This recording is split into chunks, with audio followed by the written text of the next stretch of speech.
Hello and welcome to our video. Should be the conclusion of our section 10.2 for Calc 2, the calculus of parametrics. We're going to discuss some of the integrations involved with the parametric curves. So the first thing that I want to talk about is the area in Cartesian mode. So if we think about what that looked like prior, I'll just write that over here. The area was the Riemann sum that we developed from way back in Calc 1, but it was the summation of the rectangles where each rectangle had a height and each rectangle had a width. Right? And typically for us, each rectangle's height was the function value, so the y value. Again, I'm just speaking if it was standing straight up and down like how we started Calc 1 and the idea of putting in an infinite number of rectangles underneath that curve, summing up to that Riemann sum idea, which led us into that antiderivative or integral. Using fundamental theorem of calculus, all of this should be somewhat already learned. So we have the antiderivative of the function, which is my height. And then if that's the case and it was a function in terms of x, that means the width was that differential of x or that derivative of x. So that's what that looked like. And now this formula for parametrics is going to look very similar, because really what we're saying is if we find, let's say we have some equation for x.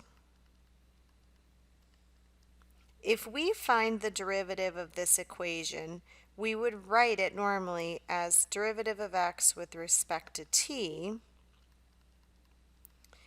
but I could take that and multiply both sides by dt, and when I do that, I have this whole quantity here, dt. So my differential of x is that quantity times dt. And so dx is in fact this derivative with respect to x, but that's where I get that dt from. So that's why it says the antiderivative from a to b, y, because that's like my height, if you will, and then all of that is basically dx. Okay, so this should link to what you did in Calc 1. All right, so find the area enclosed by the curve. Oh, and the last thing I'll say is some textbooks like to use F and G for this, but that's really hard to determine which is which, so that's why I just like to stick with the X's and Y's here. So find the area enclosed by this curve and the y-axis. So first of all, you should notice that when you're finding an enclosed area, you should have bounds. And we are not given bounds, but we are given an enclosed space, which means I should be able to determine what those bounds are to make that space enclosed. Okay, so how do we do this?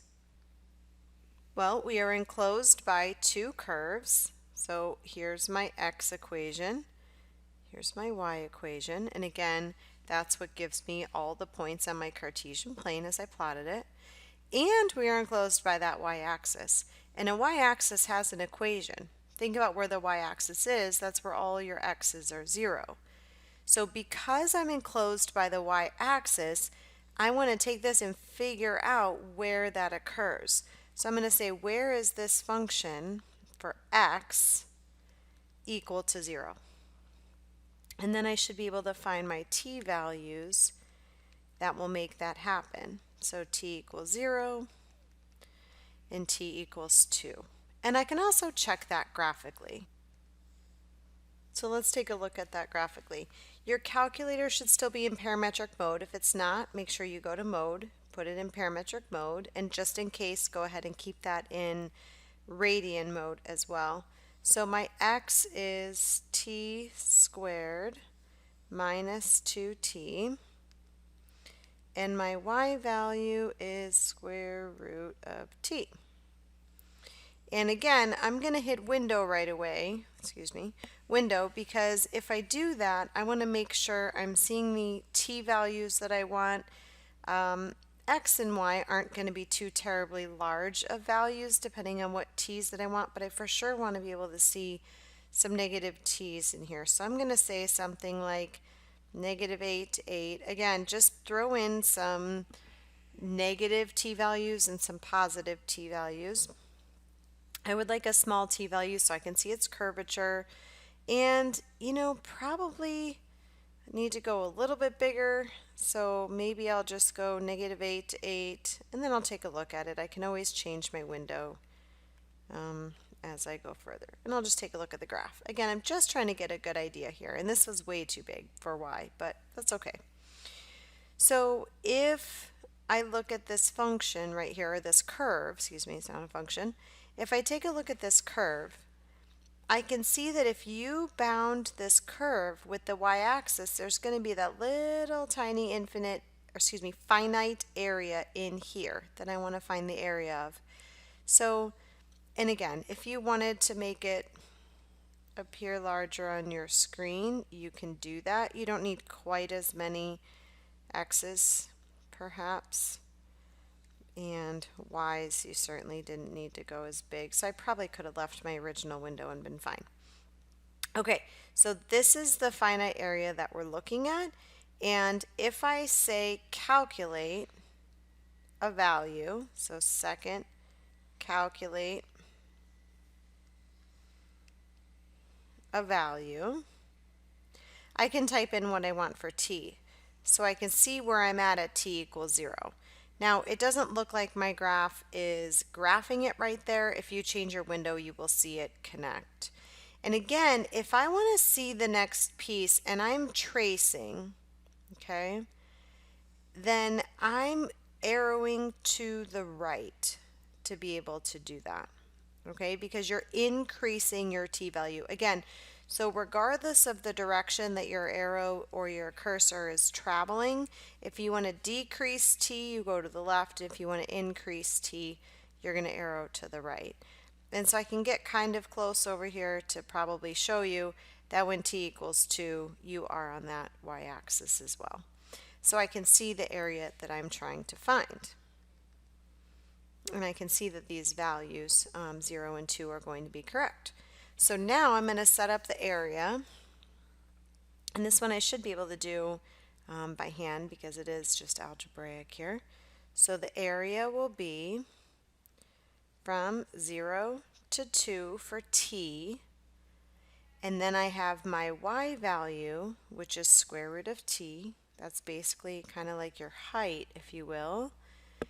And then my dx. So I need to find dx. So dx will be 2t minus 2 dt. So that's what's going to go in here. 2t minus 2 dt. So this is the setup for the area. And depending on the directions, you're either going to want to throw that in your math finint or your function integrate feature on your calculator, or you're going to want to do this by hand if they want the exact value. So we'll just assume for right now, since this is pretty simple algebra, I would say, on the scale of level of difficulty, this isn't going to be too bad at all. So I'll assume that this is an exact answer. So I'm going to distribute this in here. This will be 2t to the 3/2 minus 2t to the 1/2. You certainly can distribute or, factor out that 2 if you would like. All I did is just really distribute them. So I still have my dt, I still have my integral, everything is still the same. So my area is going to be 2 times, I will add 1, so now I'm going to integrate using the fundamental theorem of calculus. I'm allowed to do this. So I can add 1, I get 5/2 times 2/5, because I don't want to divide by a fraction, I'll multiply by its reciprocal, minus 2 times, and this will be t to the, if I add 1, I get 3/2, then I'll multiply by 2/3, and this is all from t equals 0 to t equals 2. And then I will substitute in my 2 and also try to, I'm going to rewrite that as 4/5.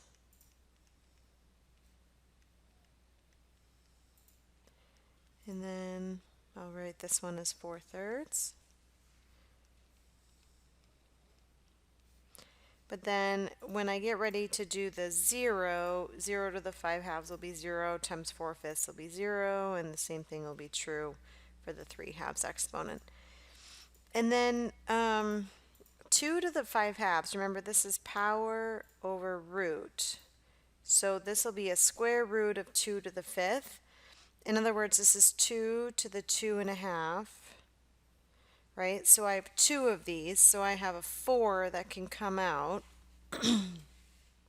So that'll be 16/5 rad 2, because you'll have that half power still in there. And then minus, this will be 1.5.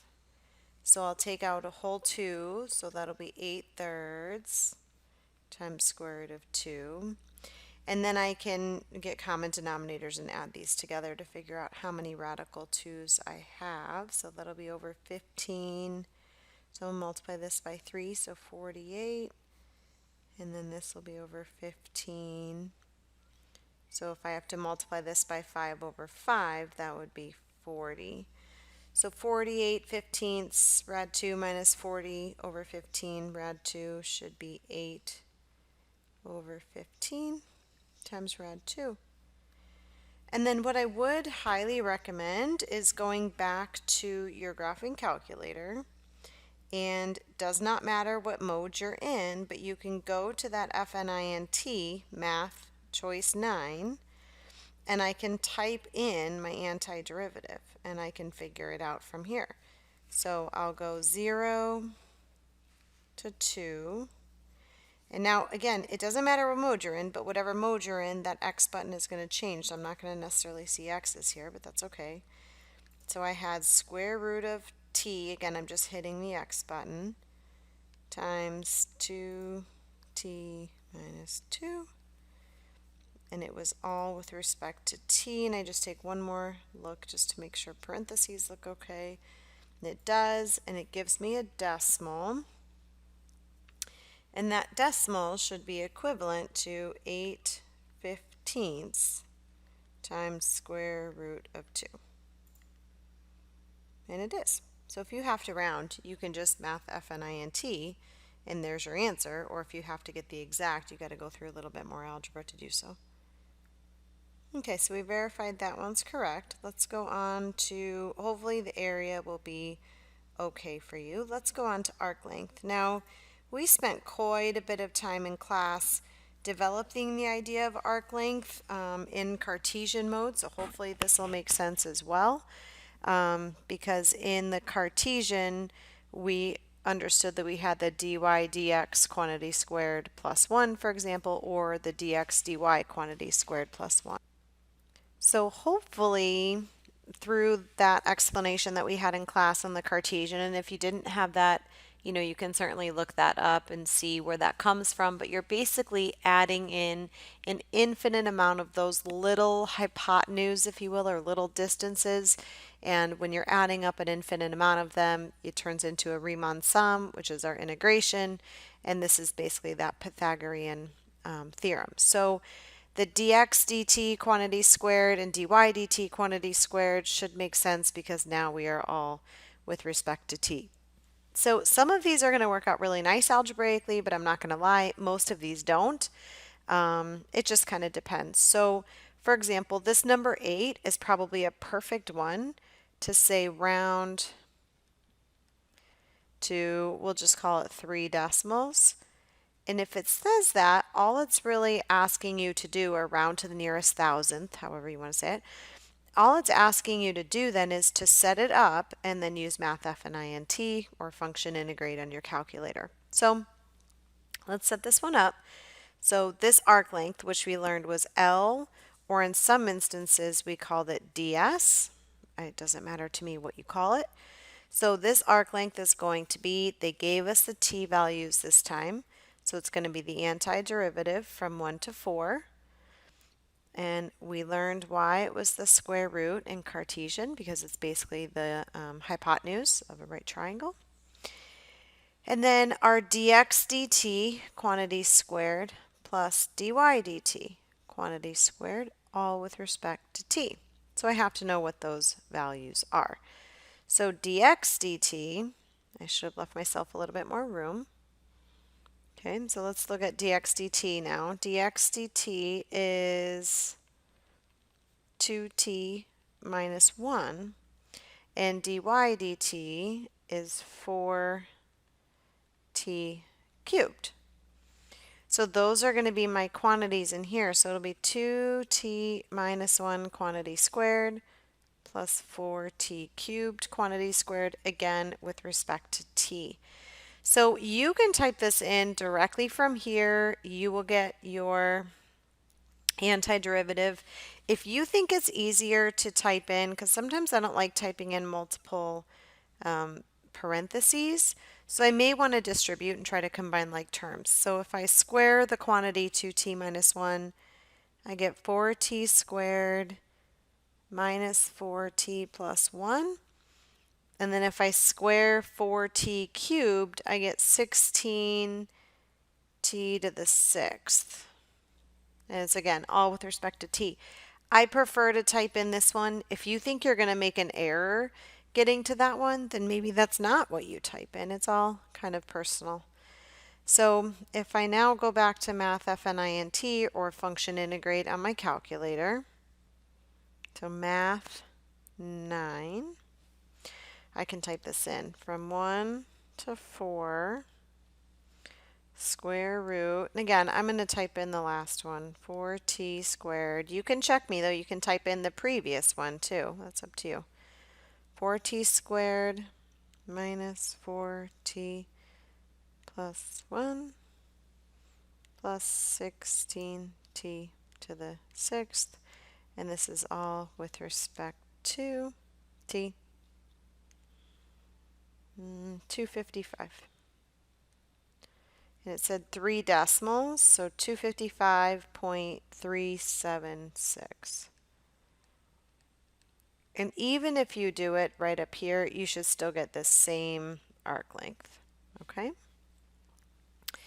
All right, one of the last pieces of this sort of application of integration in parametric curves is surface area.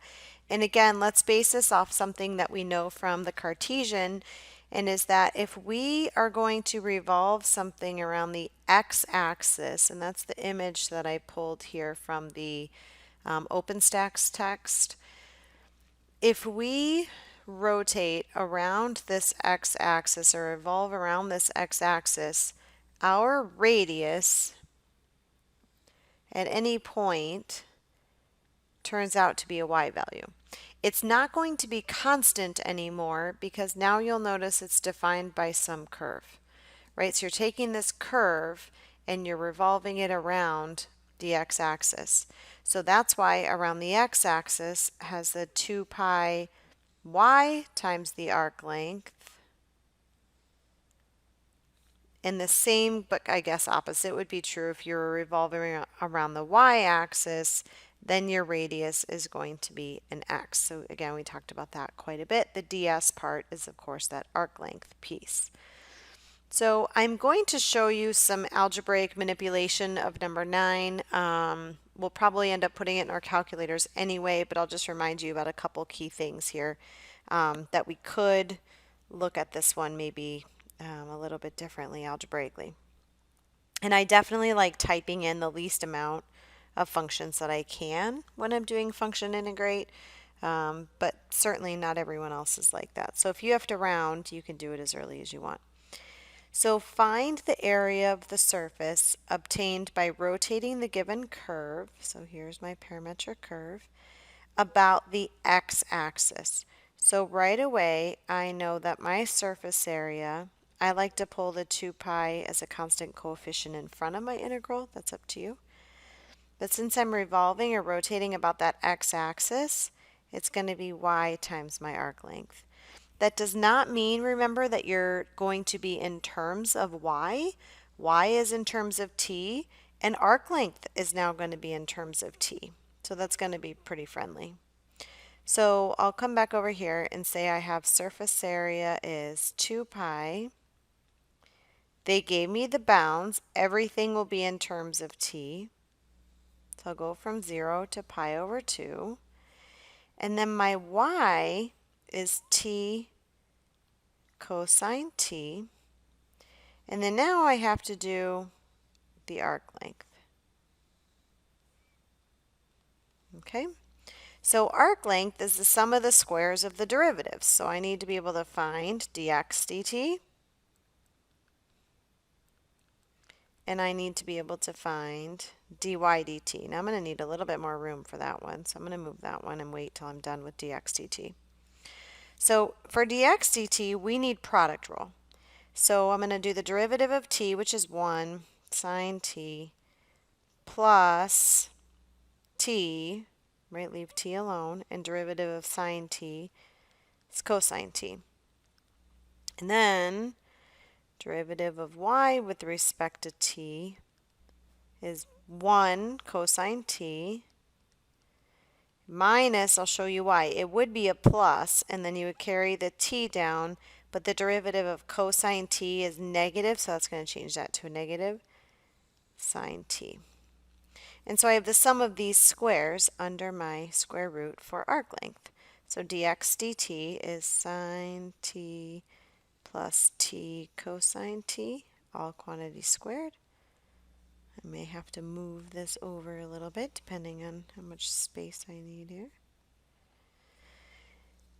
And then my dy dt quantity squared, cosine t minus t sine t quantity squared. Now this t cosine t in front is what's going to make things maybe a little bit less desirable for this specific problem, but let me just walk you through a couple things here. So first of all, if you see that in here you have sine t and over here then you have cosine t, once you square those, you're going to end up with some Pythagoreans. So if you are, even if you are rounding this, I still notice that there's a lot of repetition underneath my square root that maybe I don't need to type into the calculator. So I am going to multiply out these binomials. So I'm going to square sine t plus t cosine t. And so I get, just for this part right here, sine squared t plus 2t sine t cosine t, right? Two of those middle terms, plus, and when you square t cosine t, t times t is t squared. Cosine times cosine would be cosine squared t. And then now I will write underneath here squaring the green. So cosine t squared is plus cosine squared t. When I multiply these together and double it, I get minus 2t cosine t sine t plus, right, because negative times negative will be positive, t squared sine squared t. And so I have a few things here, and be really careful when you're just scratching terms out. Are you scratching them out? And oftentimes students will say, well, I canceled them. Okay, but are you adding terms together to be 0, or are you dividing them to be a 1? So you've got to make sure that what you're doing, you're leaving behind the correct value in its place. So in this instance, I'm actually doing sine squared t plus cosine squared t and saying that that is 1. And so you've got to make sure you're putting the 1 in there. So let me copy all this down here. Going from 0 to pi over 2, t cosine t is still in front, but underneath my square root is going to be a 1. And then the plus 2t sine cosine minus 2t cosine sine, you know, multiplication is commutative, so that order doesn't necessarily matter. It's like 4 times 5 is the same thing as 5 times 4. So I have plus one of those and minus one, those add to 0. And then here, if you factor out t squared, you're going to be left with cosine squared t plus sine squared t. And this, again, is 1. So I'll just be left with plus t squared, or if you will, t squared times 1. And so I don't need a lot of this, right? So let me just shorten up my square root here. I only need square root of 1 plus t squared when I'm typing this in.